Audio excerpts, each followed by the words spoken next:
Hüdapar'ı nasıl açabiliriz? Açılımını nasıl yapabiliriz? Hüdapar, Hür Dava Partisi aslında her birimizi temsil ediyor. Yani önceliği insan olan, insana değer veren ve her bireyi temsil ediyor. Her alanda adil olmayı, her alanda girdiği her alana adaleti sağlamaya çalışan her bireyi temsil ediyor.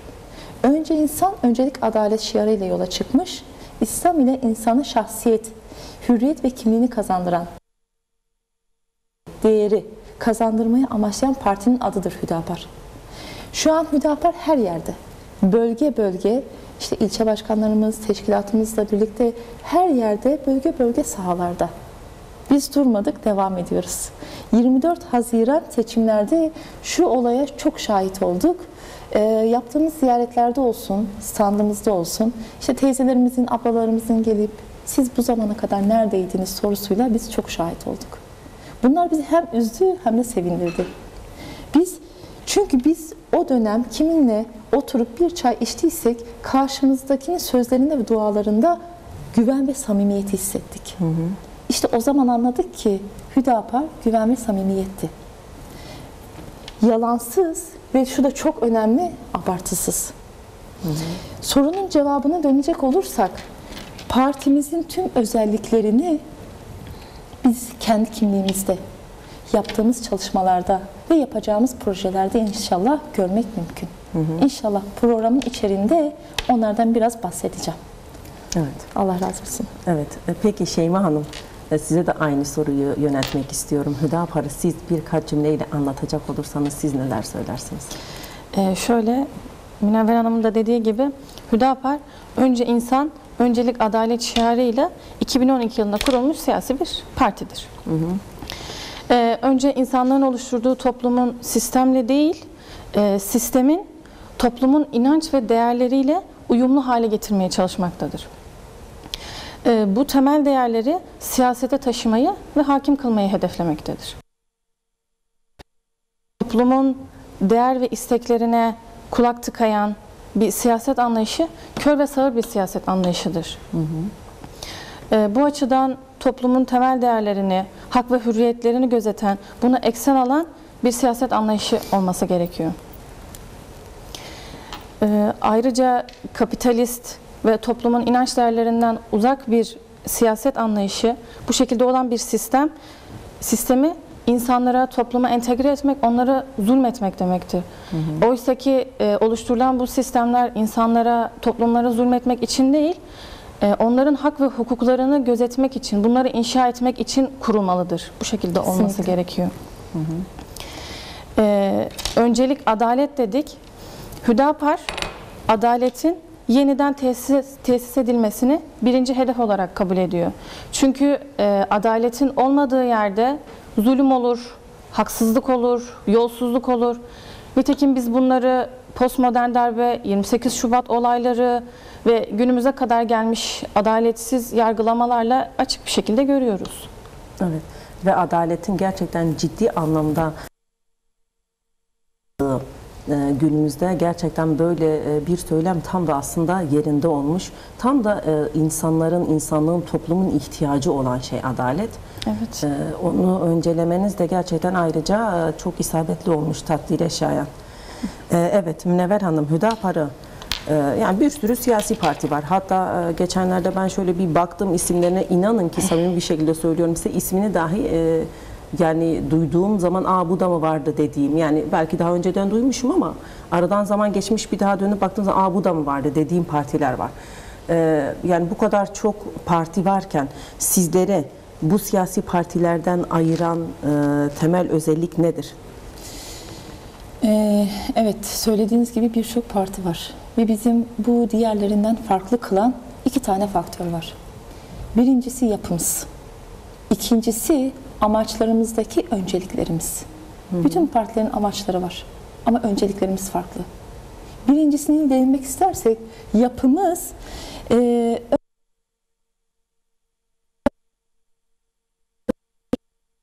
İslam diyor, sosyal hayat değilse, ekonomi değilse, siyaset değilse başka nedir bilemiyorum. Şimdi partimiz de bu kirli araçlara bulaşmadan hak olan bir şeyi asla pazarlık payı konusu bile yapmadan doğru olana, inancımıza uygun olana ve en önemlisi insana değer verene, çekinmeden, korkmadan söyleyen, toplumun ıslahatını, maslahatını, kendi menfaatinin önünde tutan siyasi bir yapıya sahiptir. Elhamdülillah. Ve önceliklerimize gelince, önceliklerimiz çok uzun ama ben ilk dörtünden bahsedeceğim size. Öncelik sıralamamız önemli. Yani öncelik bizi diğer partilerden farklı kılan bizim öncelik sıralamamız. Evet. Birincisi adalet. Arkadaşı Şeyma Başkanımızın da söylediği gibi birincisi adalet.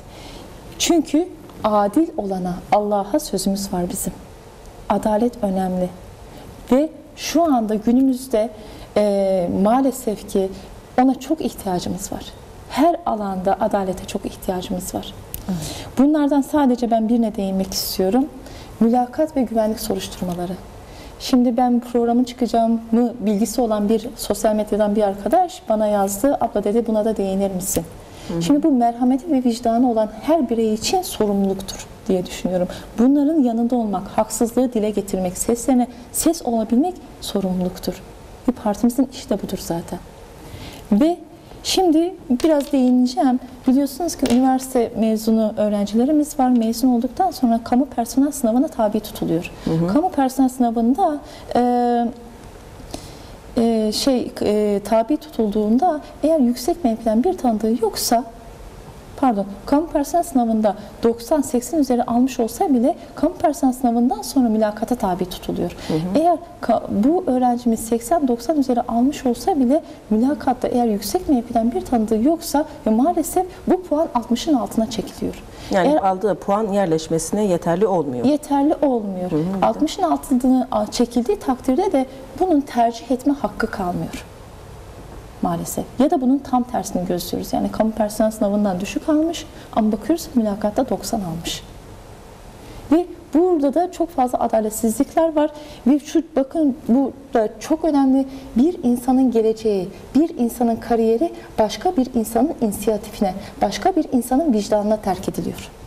Kendi başarısına değil, kendi emeğine değil. Maalesef. Akıttığı tere değil. Ve ikincisi güvenlik soruşturmaları. Bu konuda da çok fazla bir mağduriyet yaşanıyor bizim ülkemizde. Bu ciddi sıkıntı çekiliyor maalesef. Kimisi evini, barkını, ailesini almış, bir bölgeden bir bölgeye taşınmış, artık çalışmak için bekliyor. Daha sonra bir cevap geliyor, güvenlik soruşturmasından olumsuz cevap geliyor. Bir sebebine indiğimizde dayısında bir sıkıntı, amcasında bir sıkıntı, babasında bir sıkıntı ama kendisinde değil. Birinci, ikinci, üçüncü dereceden sıkıntı çıktığı için güvenlik soruşturmasından olumsuz cevap geliyor. Bu ne demek? Güvenlik soruşturmasına olumsuz cevap gelmesi ne demek? Devletin tüm kapıları önüne kapanıyor. Evet. Burada da adaletsizliğin korkunç yüzünü, acı yüzünü bir daha görüyoruz. Değil mi? Maalesef. Ve bu okumuş insanlarımız, öğretmen olmuş, hakim olmuş, savcı olmuş, doktor olmuş bu arkadaşlarımız şu anda çok mağduriyetler çekiyor. İşsiz, diplomalı, psikolojik bende çöküntüsü, manevi boyutunu anlatmıyorum. Diplomamı, sonuca baktığımızda bunu görüyoruz. Psikolojik olarak çökmüş, işsiz, diplomalı bireyler. Bu ne demek? Bunu okursak eğer psikolojik olarak çökmüş bir toplum. Bundan çıkanlar. Yaşanılan süreç kolay bir süreç değil. Yani yıllarca bir meslek, bir mevki, belki de bir kariyer sahibi olmak için çalışıp, çabalayıp, ne bileyim okul, dershane, belki özel ders ya da eğer maddi durum yetersizse bir sürü çaba, uğraş ve sonucunda ne yazık ki böyle bir üzüntü, böyle maalesef bir haksızlık. Evet. Adaletsizlik. Evet. Ama adaletsizlik de zulümdür. Bu sadece o birey değil, etrafındaki bireyleri de zulümdür. Evladına zulümdür, eşine zulümdür. Kesinlikle. Annesine, babasına, onu okutan annesine, babasına da zulümdür. Evet. Şimdi sizi diğer siyasi partilerden ayıran sebeplere, yine etmenlere döneceğiz ama telefon bağlantımız mı hazır? Değil mi? Tamam. Buyurun. Ve üçüncü sıradaki amacımız biz bilinçli veya bilinçsiz olarak bizi biz yapan insani ve İslami değerlerimizin içi boşaltıldı. Bu belli uzun bir süreçti bu. Bunun içi boşaltıldı. Bu durumda en çok etkilenen ise kadın oldu. Kadın etkilendi, çocuk etkilendi. Kadın etkilendi, aile etkilendi. Kadın etkilendi, toplum etkilendi. İşte bizim partimiz de bizden koparılan bu değerleri tekrar kazanmayı, tekrar canlandırmayı, yaşatmayı amaçlıyor. Peki nasıl? Şimdi bizim parti programımız çok kapsamlı. Çok kapsamlı bir programdır. Toplumun, hayatın her alanına değinmiş. Ekonomi, işte siyaset, dış politika, devletin yapılandırılması, kadın, aile gibi birçok alternatif fikirler sunuyor. Şimdi Aliye İzzet Begoviç'in sözüyle hareket edeceğim ben burada. Aliye İzzet Begoviç diyor ki bir kitaba karşı ancak daha iyi bir kitap galip gelebilir. Bir fikre karşı da ancak daha iyi bir fikir galip gelebilir. Daha iyi, daha insani, daha doğru ve daha kısacası tek kelimeyle daha değerli bir fikir galip gelebilir. Eğer böyle bir fikre sahipseniz. Eğer değilseniz daha iyi bir fikir galip gelmeye devam edecektir. Burada bir virgül koyalım mı Tabii ki, Münevver buyurun. Hanım? Telefon bağlantımız hazırmış galiba. Meryem Hanım, sesimi alıyor musunuz?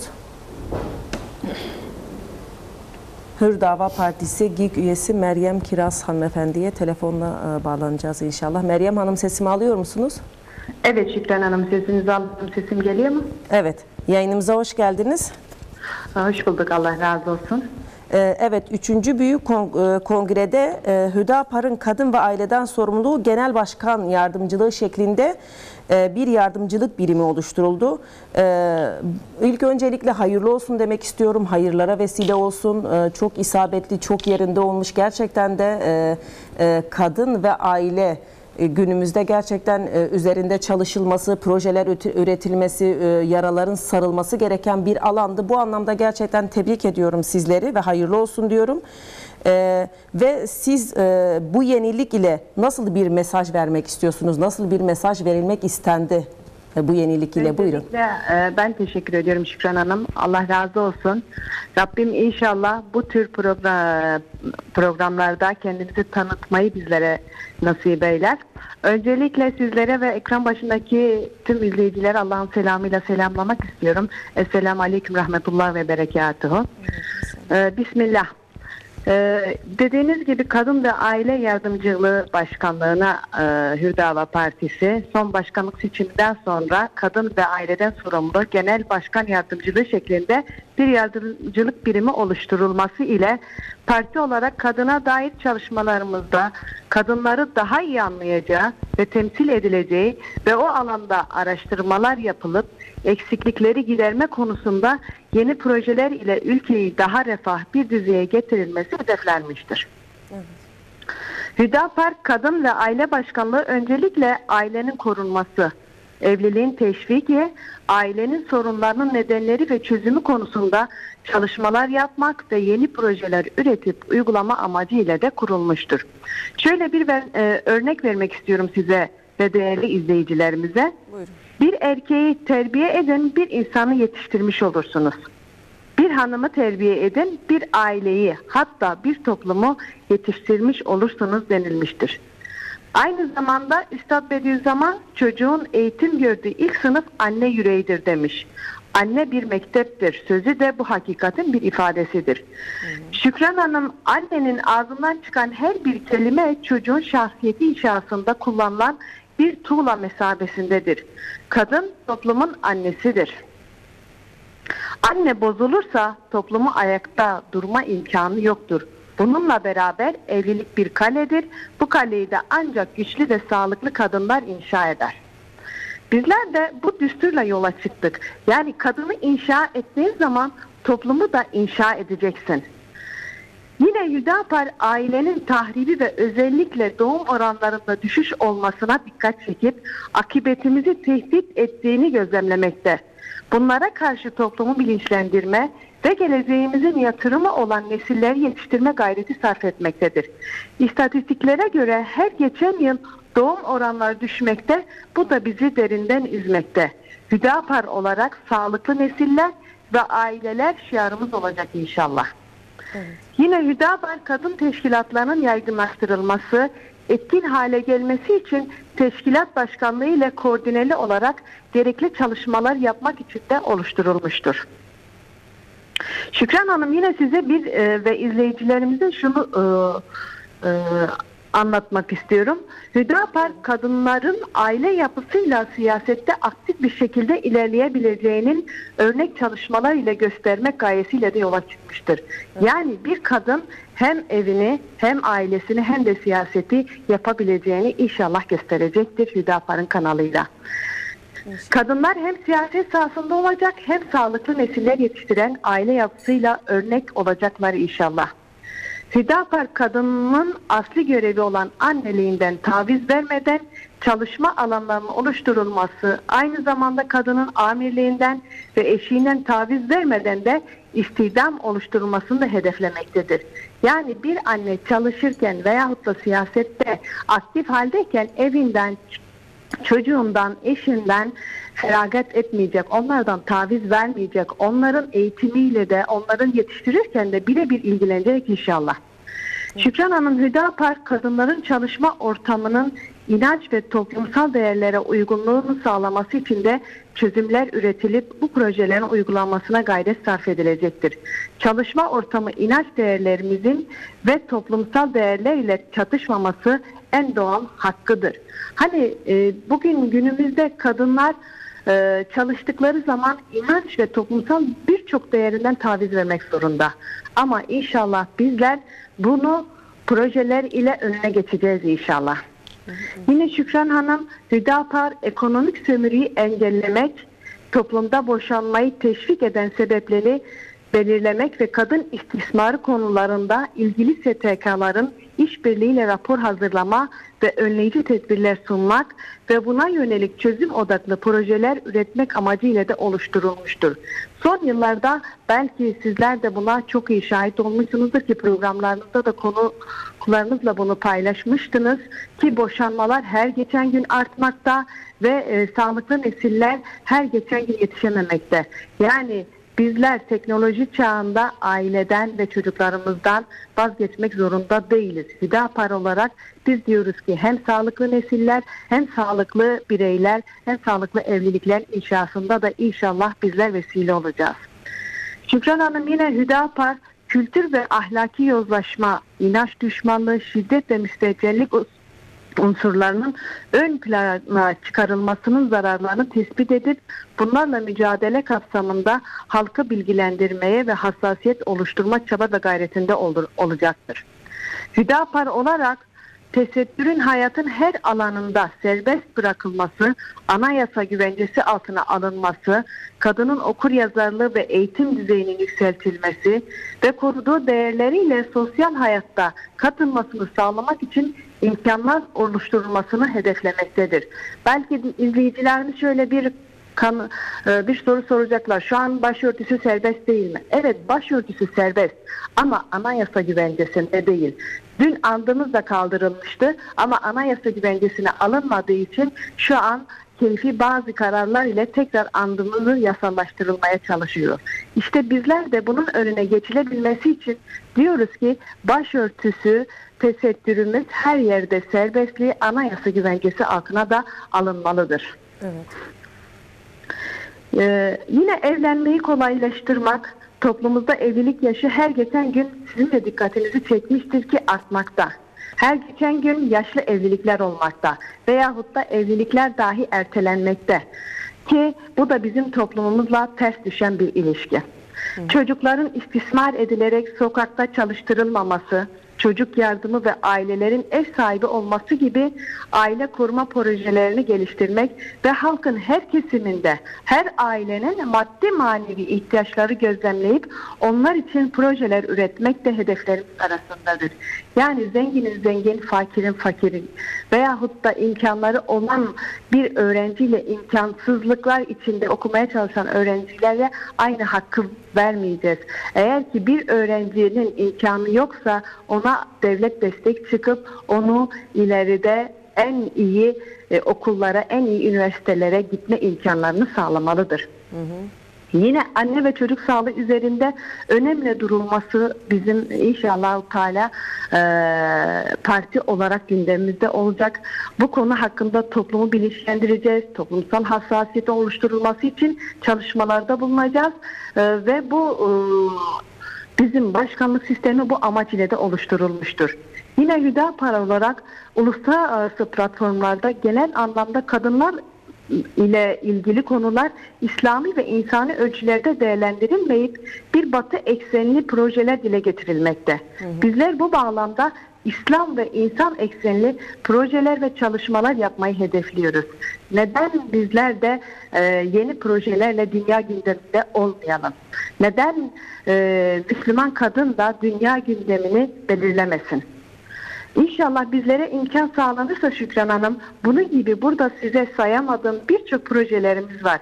Ülkemize hizmet etme gayreti içinde olacağız ki bu birimimiz de inşallah öncelikle kadın ve aile üzerinde duracaktır.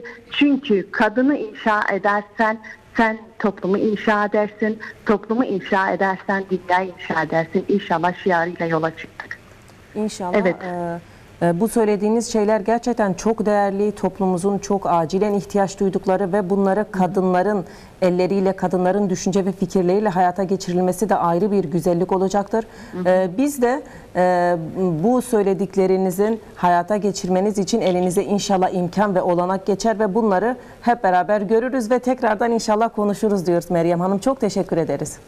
Ben teşekkür ediyorum Şükran Hanım. Bize bu fırsatı verdiğiniz için bu konuştuğumuz konular üzerinde ayrı ayrı açılması gereken ki şu an Münevver Başkanım ve Şeyma Yalçın Hanım efendiler de oradalar. İzliyorum kendilerine. Buradan da selamlar gönderiyorum. İnşallah tekrar fırsat geçer elimize. İnşallah Türkiye halkına kendimizi güzel bir şekilde ifade etme fırsatını yakalarız. Bizler de buradan halkımıza diyoruz ki bizleri bir araştırın. Hüdapar kimdir? Hüdapar kadın kolları neler yapıyor? Şimdiye kadar ki yapmış olduğu faaliyetleri nelerdir? Hüdapar'ı en önemlisi Hüdapar'dan dinleyin. Hüdapar'dan dinlediğiniz zaman kesinlikle sizler bizleri tercih edeceksiniz diyorum. Tekrar hayırlı yayınlar diliyorum. Tüm izleyicilerimize de sizleri de Allah'ın selamıyla selamlıyorum. Selamünaleyküm, rahmetullah ve berekatuhu. Aleykümselam. Teşekkür ederiz. Çalışmalarınızda da kolaylıklar ve başarılar diliyoruz. Teşekkür ederiz. Meryem Kiraz hanımefendiye GİK üyesi. Evet. Allah razı olsun Meryem Başkanımızdan. Bizim projelerimizden biraz bahsetti. Biz de aynı temenniler içerisindeyiz. Amaçlarımıza gelirsek eğer biraz fikirlerden bahsediyorduk. Partilerden ayıran nedir demiştik Hüdapar'ı. Orada kalmıştık, sözümüzü kesmiştik. Allah Buyurun. razı olsun. Amaçlarımızdaki önceliğimizden bahsediyorduk. Şu an ikinci önceliğimiz vardı. Daha yeni bir fikir, daha insani, daha değerli bir fikir üretme çabası. Biz de kadın kolları olarak, İstanbul Kadın Kolları olarak kadın ve aile kapsamında inancımıza ters düşmeyecek. Daha insani, daha doğru, daha değerli fikirler üretme çabasındayız inşallah. Şu anda ortada kalıplaşmış bir fikir var maalesef. Beyinlere oturtulmuş, fosilleşmiş bir fikir. İnşallah biz bu o kadar böyle alışmışız ki bazı şeylere, o fikirler beynimize o kadar oturmuş ki biz onları doğru kabul ediyoruz. Evet. İnşallah onlar biz onları fosilleşmiş olarak görüyoruz. Onları yıkıp daha doğru olanlara, daha değerli olanlara ve daha insani olanlara biz yerine oturtturmayı düşünüyoruz, planlıyoruz inşallah. İnşallah. Ve üçüncü olarak bu çok önemli. Toplumu ve sistemi birlikte. Bunu ayrı düşünemeyiz. Toplum ve sistem çünkü birbirlerini bir bütündür. Toplumu ve sistemi birlikte düzeltmeyi amaçlıyor. Bunun için de öncelikle sistem toplumun kendini düzeltmesine imkan ve izin verecek düzeyde olması gerekiyor. Biraz karışık oldu. Sistem öyle bir düzeyde olacak ki sistem topluma kendini düzeltmesine imkan ve izin verecek. O düzeyde olması gerekiyor. Şimdi şu an bakıyoruz, biraz bunu örneklendirirsek, sistemin toplumda bakıyoruz, sistemin getirdiği bazı ciddi sorunlar var. Bakıyoruz her alanda var. Çünkü bu halkadır, zincir halkası olarak düşünürsek, biz bir halkadaki çıkan bir virüsü örtbas ettiğimiz sürece bu etrafı sıçrayacaktır, sanmayın geçecek, iyileşmeyecek. Diğer halkaya bu virüs dağılacak. ve ciddi bir problem haline gelecek. O zaman yapılması gereken ne bu noktada? O zaman yapılması gereken biz sebeplere ineceğiz. Sebeplerin de sebeplerine ineceğiz. Mesela ortada bir aile tahribi mi var? Var. Değil mi? Ortada bir aile tahribi var. Şu an ülkemizde aile kurmak çok zor, aile yıkmak çok basit. Çok kolay. Niçin? Hemen sebeplere iniyoruz. Çünkü bizim bu yolda, bizim kanun ve mevzuatlarımızda ailenin hiçbir güvencesi yok. Ve maalesef ki eğitim politikamız, iletişim ve görsel yayınlarımız, sistemimiz, medyamız, yayınlarımız, kuruluşlarımız bizim bu aileyi yıkan değerler üzerine kurulmuş. Maalesef ki onu görüyoruz. Ve onun da derinlemesine, sebeplerine baktığımızda kadına layık olan değer verilmiyor. Halbuki bizim inancımız kadının başına ayeti, ayağının altını cennete koyuyor. Eğer kadın buna layık ise. İşte bu noktada ilk önce devletin kadını buna layık görmesi gerekiyor. Devletin kadını buna da layık görmesi gerekiyor ve bu imkanları kolaylaştırması gerekiyor. Bunun Yani için de inancının ona verdiği hakları tanıması gerekiyor. Evet, devlet tarafından o hakların tanınması gerekiyor. olanak, İşte o bunu da imkan verilmesi insana gerekiyor değer veren bir sistem oluşturarak yapabiliriz. Yani insana değer veren bir sistem oluşturmamız gerekiyor. Ayrıştırmadan, bölüştürmeden, kadını alıp erkeği arka tarafa atmadan. Evet. Merkeze insan ikisini alınacak diyorsunuz. bir insan. O nedenle hani kadın da değerli, erkek de değerli, çocuk da değerli. İşte peki şu an sistem bizi nereye sürüklüyor? İşte kaygılı olduğumuz nokta da bu. Ve dördüncü bir amaçlarımızın dördüncü sırasında şu an Yemen'de, Doğu Türkistan'da, Arakan'da, Filistin'de, tüm Müslüman ülkelerinde bir zulüm yaşanıyor. Biz buna her gün şahit oluyoruz. Her gün sosyal medyada görüyoruz, duyuyoruz değil mi? İşte bizim partimiz her anlamında bunların yanında olmayı, bunların ses olmayı amaçlıyor. Şimdi Yani Bosna siz parti olarak bunları vaat ediyorsunuz. destek oldu. Evet, biz bunlara vaat ediyoruz. Yani bunların yanında olmayı, bunlara destek olmayı, her alanda destek olmayı amaçlıyoruz inşallah. Bosna Hersek meselesinin bir insanlık sınavı olduğunu belirten Ali İzzet Begoviç diyor ki, Bosna bir ahlak meselesidir, böylece de evrenseldir ve her insanı ilgilendirmektedir. Ve şu anda Arakan'da, Yemen'de, Doğu Türkistan'da yaşananlar da birer ahlak meselesidir. Ve evrenseldir ve her birimizi de ilgilendirir. Bu nedenle bizim partimizin siyaseti de budur. Biz üç maymunu oynamayacağız. Evet. Her yeri duyacağız, göreceğiz ve yetişmeye gayret edeceğiz inşallah. Evet, yani sizi diğer partilerden ayıran Ve toparlarsak, evet 1, 2, 3 amaçlar çok fazla. Onları inşallah ayrı bir programda bilmiyorum. 1, 2, 3 amaçlarımız çok fazla ama bizim öncelikli amaçlarımız, öncelik sıramız bu şekilde. Bu da bizi diğer partilerden farklı kılıyor. Nedir? Biz insana değer veren, toplum için birleştirici, bütünleştirici, uzlaştırıcı, siyaset izleyen değerlerimiz sahip çıkmayı, kazanmayı ve tekrar yaşamayı hedefleyen partiyiz. Evet. Ve Hüdapar çıktığı ilk günden beri gerçekten gerek genel başkanlarından dinlediğimiz kadarıyla gerekse de parti programında okuduğumuz kadarıyla diğer partilerin yapamadığı birçok şeyi gerçekten söylüyor, birçok şeyi yapacağını söylüyor, birçok şeyi aslında ortaya çıkarıyor. Mesela benim de çok hoşuma giden ve dikkatimi çeken de şimdiye kadar gelen bütün hükümetlerde veya işte partilerin sürekli soruna odaklı olmaları. Az önce sizin de ifade ettiğiniz gibi sürekli bugüne kadar hep sorunlar söylendi. Yani şimdiye kadar hep evet sorunlar dile getirildi. Bu sorun var, şu sorun var. Peki çözüm? Çözüm de söyledi belki birileri fakat hayata geçirilemedi bir türlü. Yani sorunlarla ilgilenildi, sorunlara geçici, çok demin Meryem Kiraz hanımefendinin de ifade ettiği gibi hep geçici çözümler üretildi. Hüdapar da burada diyor ki evet bugüne kadar sorunlarla çok ilgilendiniz, çok ilgilenildi fakat hani çözüm? Çözüm nerede? Bizim ihtiyacımız olan aslında çözümdür. Yani sürekli bir çocuğun acıktım veya ben açım demesi çocuğu doyurmaz değil mi? Ne gerekiyor? Evet. Çocuğa annesinin veya kendisinin bir şekilde yiyeceğe ulaşıp onu yemesi gerekiyor açlığının giderebilmesi için. Bu toplum da aç. Bu toplumun aç olduğu evet genelde bu tespit yapılıyor. Bu artık ispatlanmış, artık kanıtlanmış, artık sürekli dillerde vurgulanıyor. Fakat nedense bir türlü yiyecek, gıda ulaştırılamıyor. Bu anlamda da Hüdapar'ın gerçekten bu samimiyetine inanıyorum ben. Hüdapar'ın çözümleri çok yerinde, tespitleri çok yerinde. İnşallah ellerine imkan ve fırsat geçer ve bunları hep birlikte hayata geçirdiklerini, geçireceklerinizi görürüz İnşallah değerli Şükran başkanım. Hanım. Evet Şeyma Hanım, Hüdapar'ın kadına bakışını kısmı Münevver Başkan da anlattı ama bir de sizden dinleyelim. Hüdapar'ın kadına bakışı nedir? Nasıl bakıyor? Meryem Kiraz hanımefendi de aslında güzel bir şekilde anlattı da üzerine birkaç bir şey söylemek istiyorum. Huzur ve barış ortamını ancak ahlaki değerlerle donatılmış bireylerle mümkün kılabiliriz. Bu bireyleri yetiştirecek olan da annedir, yani kadındır. Üstad Bediüzzaman'dan örnek vermişti Meryem Hanım. Üstadın dediği gibi annem benim ilk mektebimdir.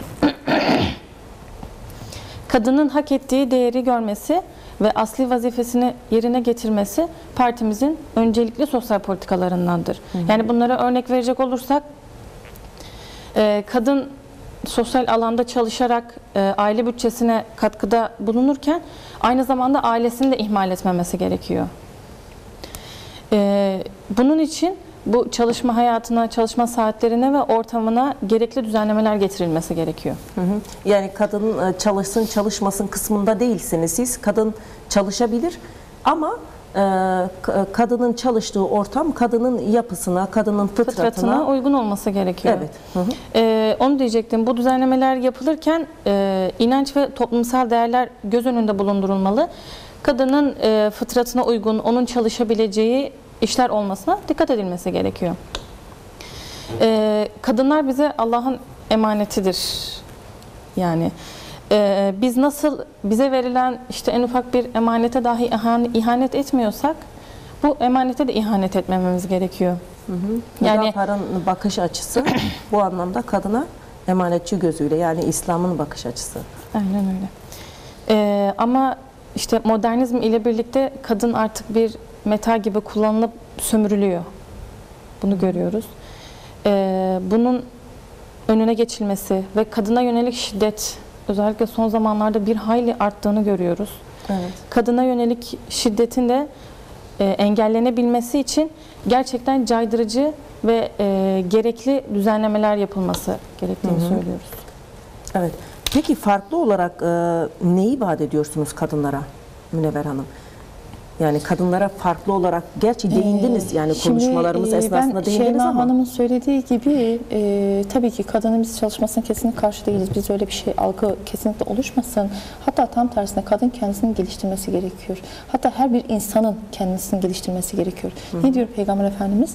Yani biz ilimde ilerlemeliyiz. Çünkü Müslüman uyanık olmalı.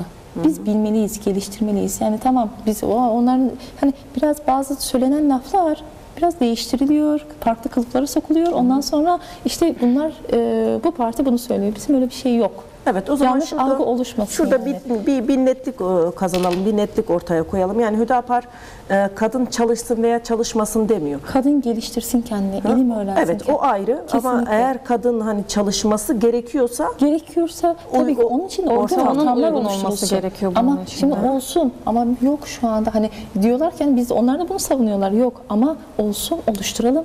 Biz oluşturalım. Onlara uygun ortamları biz oluşturalım.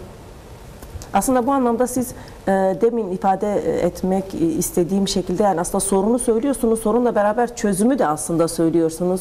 Evet. Çözüm de net bir şekilde ortaya bir toplumu koyuyorsunuz. sadece toplum değiştirelim demiyoruz. Sistemi de değiştirelim ki ikisini bütün haline getirirsek her şey kolaylaşacak. Evet, yani aslında bataklığı sistemin ta kendisinde değil mi? Yani sistemde sorun, sistemin zorluyor. çarkları Maalesef bir sistem aksaklık zorluyor. var. Daha sonra haklı olarak da yok işte diyor, para yetmiyor diyor, işte çocuk çalışıyor bilmem ne. Yani bu tür şikayetler çıkıyor. Ama sistem bu olaya, bu noktaya getiren sistem. Değil Peki, mi? evet, Biraz kesinlikle. da işte hani fikre değindim ya. İşte toplum için de fikre değindim. Hani toplumun da fikrini toplumu için de yeni fikirler üretmek lazım ki ve o fikirleri oturtmak lazım ki biraz da bizim fikirlerimizden biraz çıkmamız lazım. Evet, bu anlamda aslında kadınların da siyasette olması gerçekten çok güzel. Çok gerçekten yerinde olmuş. Çünkü kadının sosyal alanın, sosyal hayatın her alanında olması gerektiği gibi siyasetteki yerini de alması gerekiyor. Ve bu anlamda bakıyoruz, evet Hüdapar'da gerçekten kadınlar siyaset yapıyor, çok güzel fikirler de üretiyor. Aktif bir şekilde çalışıyorlar bayanlarımız. Evet, aktif bir şekilde çalışıyorsunuz, evet. Sahalardasınız ve bu anlamda da kadınlara aslında bir örnek teşkil ediyorsunuz. Yani Müslüman bir kadının İnşallah. da yine İslami çerçeveler içerisinde edep ve hayasıyla gerçekten o İslami sınırları muhafaza ederek nasıl siyaset yapabileceğinin de bir örneğisiniz esasında. Kesinlikle. Bu anlamda zaten da biz değerli. bunu savunsak biz burada olmayız. Değil mi? Yani istiyoruz ki kadınlar her alanda olabilir. Her alanda çalışabilir. Ama biz onlara uygun ortamı hazırlayalım. Onlar her alanda olsun. Onların Evet. da söz sahibi olsun. Kadına... Çünkü İslam'ın zaten kadına verdiği değerdir bu. Evet. Yani evet, İslam'a demin de söylediğimiz gibi İslam'ın kadına verdiği değerleri aslında sistemin vermediğini bir yerde de siz aslında İşte onu orada haykırıyorsunuz. takılıyor. Evet, yani aslında bu kadınların hakkı, bu verilmiş haklar, fakat yaratan tarafından verilen haklar yaratılanlar tarafından gasp ediliyor. Bir nevi de bir yerde de onu haykırıyorsunuz. Evet. Peki aileye gelecek olursak, kadından aileye gelecek olursak, aileye bakışınız nasıl ve bu yönde projeleriniz var mı, nelerdir? Şöyle, toplumun temelini oluşturan zaten aile. Toplumsal refahın, huzurun, mutluluğun, barışın, saygının kaynağı hepsi ailedir. Evlenip aile olmak her kadın ve erkeğin de temel hakkı. Bu temel hak olmasına rağmen maddi imkansızlıklarından dolayı, yani günümüzde bunu gerçekleştiremeyen birçok insan mevcut. Evet. Ki görüyoruz da. Hüdapar maddi imkansızlıklarından dolayı evlenemeyen bu gençlerin evlenilmesi, yani maddi manevi desteğin sağlanmasının devletin temel bir görevi olduğunu söylüyor. Aile yapısının korunması için gençlerin evlendirilmesi ve buna teşvik edilmesi gerekiyor. Yani bunun devlet eliyle teşviğin yanı sıra imkan, yani maddi olarak imkan desteğin de devlet eliyle olması gerekiyor. Çünkü maddi imkansızlıklar, hayat gittikçe pahalılaşıyor, maddi imkansızlıklar oluşuyor. Bunu yapamayan kişiler ancak devlet eliyle ve bu da evliliğin önünde ciddi bir engel olduğu için buna devletin el atması gerekiyor diyorsun. Buyurun. Aynen öyle. Aile yapısının korunması dedik. Aile yapısının korunması toplumun ve en önemlisi bu toplumun geleceğinin korunmasıdır çünkü. Ayrıyetten günümüzde artan boşanma olayları. Evet. Yani işte bu sosyal medyanın işte kullanımıyla birlikte diyelim. Boşanma olaylarının da önüne geçmek gerekiyor. Evet. Çünkü aile yapısı bozuk. İşte bu sevgi ve merhametten yoksun büyüyen bir çocuk ileride sağlıklı bir birey olamayacak. Bu sağlıklı birey de ileride topluma faydalı bir insan olamayacak. Bu sefer bozuk ve fesada uğramış bir toplum yetişecek. İnsanlar bu şekilde olduğu sürece. Ve toplumun dağılmasına neden olacak bu da. Aslında bu aile konusunda konuşulacak çok şey var, fakat süremiz çok el vermediği için böyle kısa kısa geçiyoruz. Çünkü gerçekten mesela son günlerde işte aile çok ciddi darbeler alıyor, aile kurumu gerçekten. Ve bir türlü iyileştirme yoluna gidilmiyor. Hatta çok daha kötüye gidiyor. Aslında bunun geniş bir zamanımız olsaydı sizinle böyle uzun uzadıya konuşmayı çok isterdim. Fakat süremiz kısıtlı olduğu için son 7-8 dakika kadar bir süremiz kalmış. Siz böyle toparlayacak olursanız, çünkü son soruyu da sormadan bitirmek istemiyorum. Tamam, o zaman şey diyelim, işte yani partimiz bu ve bunun gibi problemleri çözmeye çalışıyor diyelim. Ya işte da daha çok, en çok hangi sorunlar üstünde duruyorsunuz? Yani en çok neyi sorun olarak görüyorsunuz? Aileyi tehdit eden unsurlar size göre nedir? Ne yapılması gerekir? Böyle kısaca böyle özetleyerek geçersek bu soruyu. Yani şöyle, sosyal medyadan uzak bir toplum diyelim. Yani kendini biraz daha sosyal medya bilinçli bir şekilde kullanan, kendini muhafaza eden değil mi? Evet. Çünkü gerçekten sosyal medya ciddi anlamda aile kurumuna şu anda çok büyük bir olumsuz etkileri var. Evet, inşallah başka bir vakitte bu aile meselesini uzun uzadıya konuşuruz. Evet, Münevver Hanım, size dönmek istiyorum. Parti olarak sizleri özellikle kadın kolları olarak sürekli sahalarda görüyoruz ve gerçekten bu anlamda çok aktifsiniz, halk ile iç içe ve bu bağlamda sahalardasınız sürekli. Çalışmalarınızı merak ediyorum. Yani ne gibi çalışmalar yürütüyorsunuz ve insanlardan nasıl tepkiler alıyorsunuz? Evet, Allah razı olsun Şükran Hanım. Seçim, biz sadece seçim değil, seçim öncesi, seçim sonrası ve şu an sahalardayız. Yakın bir tarihte o zaman her bir farkımız aile da şu olsun mu başlamadan önce Münevver Evet. Hanım?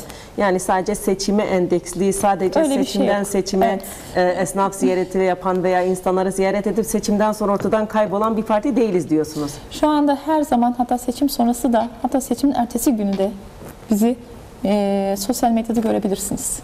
Sosyal medyada, esnaf ziyaretinde, ne bileyim ziyaretlerde, aile ziyaretlerinde muhakkak görebilirsiniz. Bu yakın bir tarihte her aile bir okuldur temalı güzel bir programımız oldu Zeytinburnu'nda. Katılım çok güzeldi. Her aile bir okuldur. Her aile bir okuldur. Yine Bağcılar bölgesinde aile danışmanı Salih Erdem hanımefendinin konuşmacı olarak katıldığı bir seminerimiz oldu. Kökü sağlam bir toplum için ailede mahremiyet. Yine aynı şekilde Sultan Gazi bölgemizde aile içi iletişimsizlik konulu bir seminerimiz oldu. Ve bu olacak inşallah. Yakın tarihte de yine farklı bölgelerde bu olacak.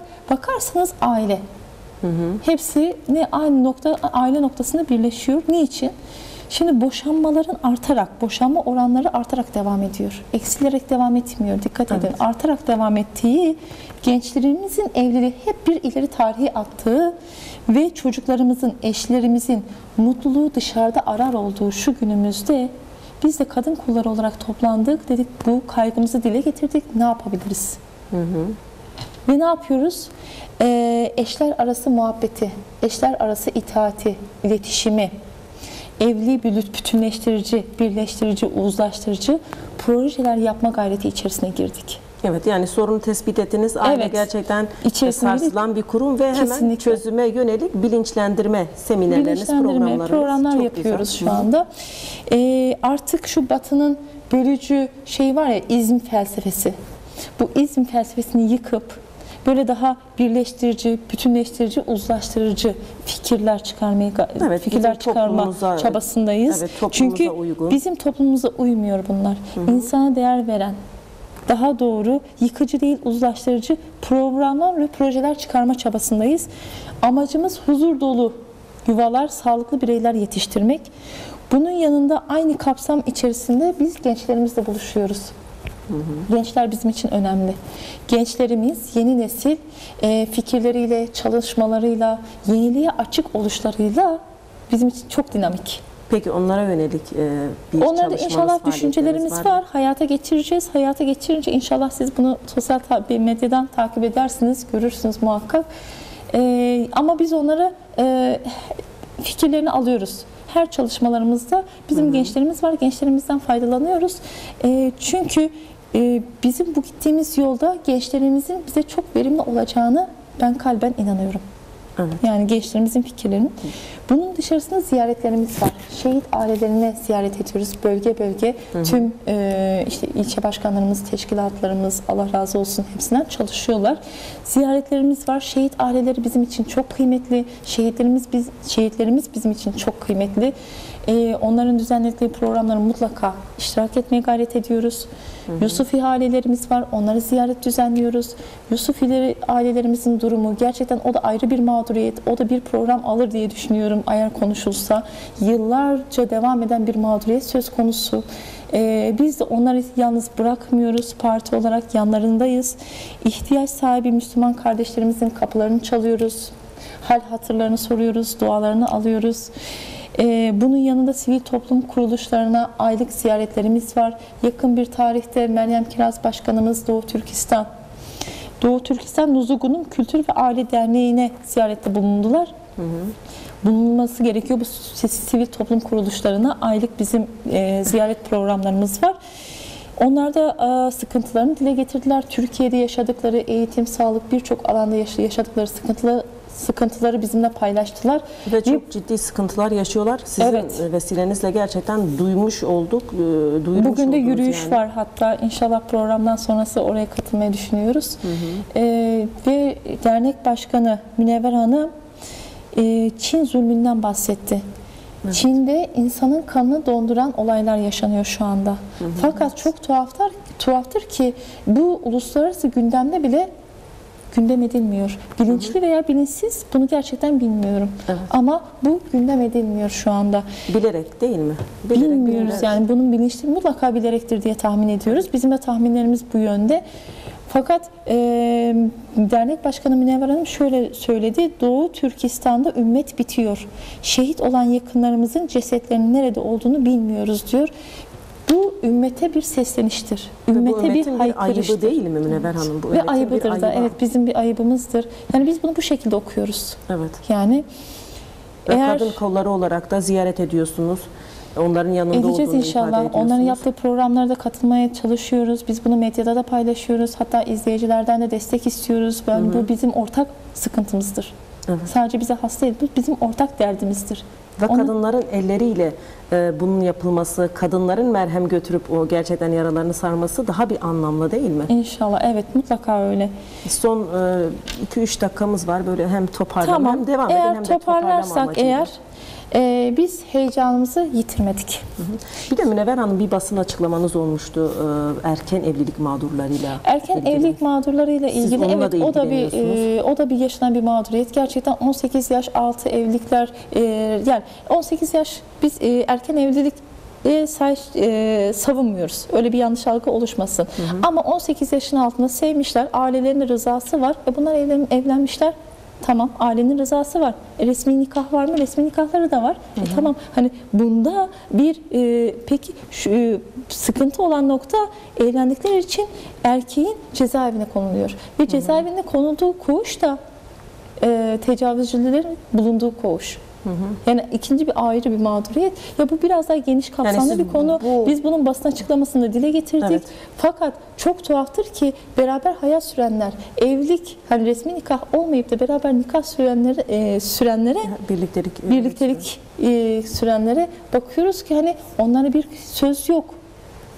Yani gayet normal karşılanıyor. Hani biraz önce değindim ya, fikirler. İşte fikirlerdeki bahsettiğim buydu. Fosilleşmiş fikirler bize oturmuş. Biz artık onları normal kabul ediyoruz. Çok rahat bizim bakanlıklarımız bile bunları telefon edip geçmiş olsun temennisinde bulunabiliyor. Evet, o da işin ayrı bir şeyi. 2 cümleyle çünkü süren bitti. Şimdi biz heyecanımızı yitirmedik. Evet. Yine aynı heyecanla, aynı umut ile, fakat daha iyi, güçlü bir kadro ve daha güçlü adımlarla inşallah yine sahalardayız. Sahalarda çalışmalarımızı yürüteceğiz inşallah.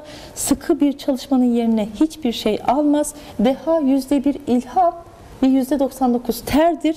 Son olarak bizleri burayı konuk alan Rehber TV ailesine ve sizlere, gerçekten bu yayında emeği geçen arkadaşlara hepsine teşekkür ediyoruz. Birlikten kuvvet doğar. Biz bir olursak güçlüyüz. Parça parça olursak mağlup olmaya mahkumuz. Allah'a emanet olun. Bu güzel mesajla kapatmış olalım. Evet. Teşekkür ediyoruz.